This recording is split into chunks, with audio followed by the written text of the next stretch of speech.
Hey guys, welcome back to another episode of One Life with your host, me, Wintertooth100. And in today's episode, we are going to work on these houses again. I know, we keep doing it, but they need to get done, and today feels like the right day to make that happen. We're going to throw our helmet on, we're going to try to sleep in this. Here we go. You can tell I just logged into this world, my chest totally clear. I haven't been on here in a few days because I have been playing really hardcore on the Resilience server. Getting a lot of work done over there, trying to get that world caught up to where this world is. That way we can do different sorts of projects, but I don't... Like right now I hop into this world and it's like, my gear feels amazing right now. I have shulker boxes, like I'm set up. And the other world feels like I'm still playing catch up a little bit. But let's not ramble about that. We are going to start filling in these houses. Probably gonna try to get Camera Bear back on the server, see if I can't get him on the land, but I'm not crossing my fingers. But if I can get him on, we'll do a third-person time-lapse. If not, then we are just gonna go straight to the next clip and we'll start building this by hand together. So let's see if we can't get a time-lapse or not.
So, I was able to get my camera account on, but I had to manually add in the code, and I'm afraid I'm going to have to do that every single time. So I can't just open a LAN world and connect to it. I have to open a LAN world, get the little thing that comes with it. In this case, this was the port number, and I had to manually add it in.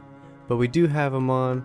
He's in spectator mode. As you can tell, we had ourselves a little time lapse there.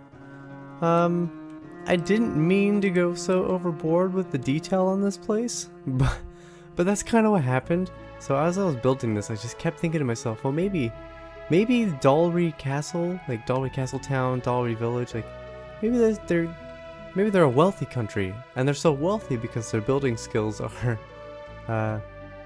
on the high end. They definitely go overboard and add a bunch of things that aren't exactly necessary, but they look nice. For some people looking at this, they're gonna think, ugh, that's ugly, there's way too much going on, I don't know what to focus on. But, you know, that, if I'm being honest, that's how I think higher class people are anyway. Like, take art for example. We have the Starry Night, gorgeous, beautiful, beautiful painting. But then we have like abstract art, and I don't know what I'm looking at, but it's still art, and it's still beautiful, even though I have no idea what I'm really looking at. This is abstract art, I think. I think this is like higher end, top scale. This is my first time using the stripped bark. I'm not sure how I feel about it in this build. I probably should have gone with a lighter wood like birch. Birch looks really nice when you strip it. But it's not bad. This hard square right here I'm not a big fan of.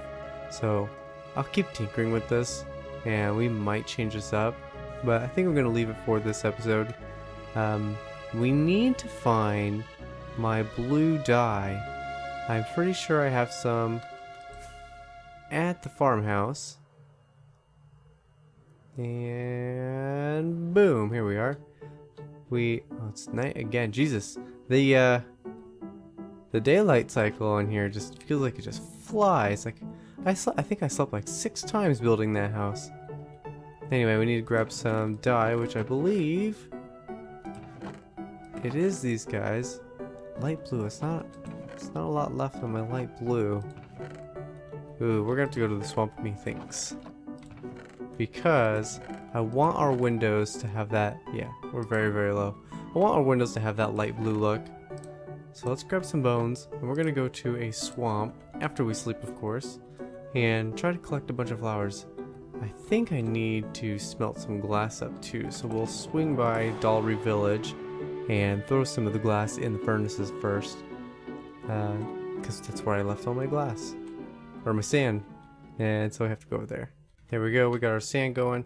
Another thing that I wanted to do is, you see how we have all this wool in here? I want to replace some of that with white concrete and white concrete powder. That way it's not just completely wool in there. But I think we'll wait for that, maybe do that another time.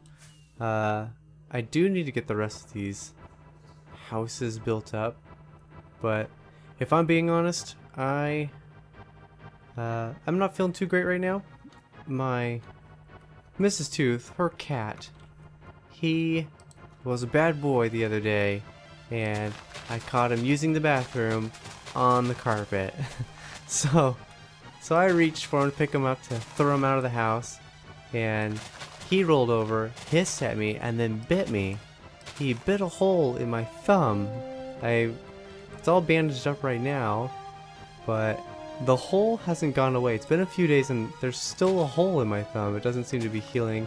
And in fact, it's a little tiny bit swollen, and I'm afraid it might be infected, but I'm not feeling so great right now. Might go take a short nap after this, after we get these windows in. But I think I'm okay. I should probably say that. Like, I don't think it's serious. I think it's, I think it's just like a minor infection, but it's cleaned, it's bandaged up, it's healing, so it's gonna be fine. I'm just a little tired from what was probably a minor infection. There we go. 32 should do it. Let's see how much of our... let's hope it was in range to be loaded. We're gonna throw our windows in now, and I think that's gonna be it for this particular build for today anyway. Oh yeah, that's probably gonna be plenty. Let's see how many we can get. All of them? Perfect. Turn them into panes, and now we can just stick them in the house. So yeah, I'm liking the way the lore's shaping up to be. The Dollery Village here, it's gonna be more of the higher end. It's still a farming community, and I see them going hand in hand, where there's multiple factors that are contributing to the wealth of this nation. Like, they have their own farming village, so they have the income from that. Great builders, so their building skills get put to use, and they make lots of money from that. We're gonna really have to put together like an actual Dollery Castle and the actual castle town to reflect the kind of lore that we've built around it. You know what I really like about this place? All of our windows are in now. It's so spacious. This is supposed to be the inn, and I'm loving it. This first story, this isn't the greatest, right? Like, so we start down here. I picture like we walk in through the front door, and on either one side or the other is like the receptionist area. Maybe have like a little lounge in the corner, and then a staircase coming up, and then it'd be like a narrow hallway going this way with 2 rooms and a 3rd story, and we could probably divide this into either 2 like master suites or 3 rooms, like split it down the center here and have this corner be a room, that corner be a room, and this corner be a room, and of course this would be like the little landing where the stairs comes up. So in total we could have 5 rooms in this place, which for a town that's primarily for farming and there's like no real tourist attraction, like that's a lot of rooms. Like that's doing well to be able to have that many rooms. We're going to have to, I think we're going to do these off camera, the rest of these. probably after I take a nap and get these finished up, hopefully before the next episode. But I'm not going to make any promises. Because of Resilient, I'm in like farm mode right now. Like, just my mind is in a place where I'm trying to get things together and collect resources so I can start building. So I'm not entirely in build mode right now, and I am finding it difficult to shift gears so quickly back and forth between getting all my stuff ready and then coming to this world and trying to build. That's a big mind shift for me, and I like to put a lot of thought into my builds, but when my mind is split between how can I make a good farm and how can I make a good build, that makes my build suffer. And so I'm trying to not do too much building just yet. I think I'm trying to just get caught up on the Resilient server first, which is a part of why we're getting so many... Oh no, that's it. Which is a part of why we're getting so many Resilient episodes right now, because I just really want the two to be very close in gear and resources. Like, we have a beacon in this world already, and that's something that I sorely need in Resilient. So yeah, we're just working on that. I'm not sure how long this episode is. This could be overtime, this could be undertime. I honestly have no idea right now, because I haven't put any of these clips into the editing software, but I think that's going to be it for this episode today, guys. If you enjoyed, please leave a like. One of my favorite YouTubers just put out a video talking about the problems with YouTube, and that he had a bunch of great solutions actually for how you, the fans, could help us YouTubers to succeed. And it's kind of a different ship. It's not Minecraft. It's for a game called Magic the Gathering that I personally just love. I adore that game. And he is the professor from Tolarian Community College is what he calls it. And yeah, he just put out a great video today talking about a list of 5 things that viewers such as yourself can do to help support your favorite content creators. So it doesn't just pertain to Magic, it's actually a great list that pertains to all YouTubers. So if you're interested in how to help us out, I'm going to put a link to his video in the description below. But that's going to be it for today's episode, guys. If you like, leave a like, subscribe if you haven't, share with your friends, and I will see you in the next one.